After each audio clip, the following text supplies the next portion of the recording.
ఏం లేదు. రొటీన్‌గా జరిగింది తప్పించి ఇందులో ఏదో అద్భుతం లేదు. ఇది గాదు. ముందనుకున్నటువంటిదే.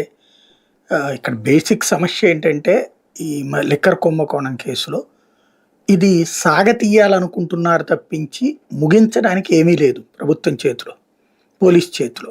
ఎందుకంటే ఇప్పుడు మీకు ఢిల్లీ కుంభకోణం కేసుంది. లిక్కర్ కుంభకోణం కేసు. అదే టైప్‌లో చూపెట్టి, అదే టైప్‌లో వీళ్ళని ఫైనల్‌గా జగన్‌ని అరెస్ట్ చేయడానికి ఇప్పుడు దాన్నేమంటామంటే మనం కేస్ లాస్ అంటాం అనమాట. అంటే ఒక కేసు మీద మనం వాదించేటప్పుడు ఇంకొక కేసుకు సంబంధించినటువంటి తీర్పుని తీసుకొచ్చి కోర్టుల్లో ప్రవేశపెట్టడానికి ఉపయోగపడుతుందనమాట. రిఫరెన్స్ కోసం.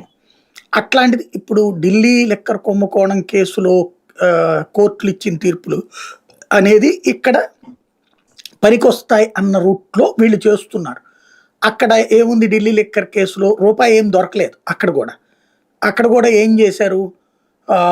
డబ్బులు ఎన్నికల్లో ఖర్చు పెట్టేశారు అన్నటువంటి పాయింట్ ఎవరో చెప్పారు అన్నటువంటి ఆధారంగానే కేసు కట్టారు. అయితే అక్కడ కట్టింది సీబీఐ, ఈడీ. కాబట్టి కేసు అది సుప్రీంకోర్టు అంత సీరియస్‌గా అంటే ఈడీ, సీబీఐలు అంత తొందరగా వేగ్‌గా చెప్పవు అన్నటువంటి కోణం వదిలిపెట్టేశారు. వాళ్ళకి అట్లాగే జైల్లో ఉంచడానికి ఒప్పుకున్నారు. చివరికి ఏమంది కోర్టు తీర్పిచ్చేటప్పుడు, వాళ్ళకి బెయిల్ ఇచ్చేటప్పుడు, ఏ ఆధారాలు ఈ రోజు వరకు మీరు చూపించలేకపోయారు మాకు కోర్టుకి. అంటే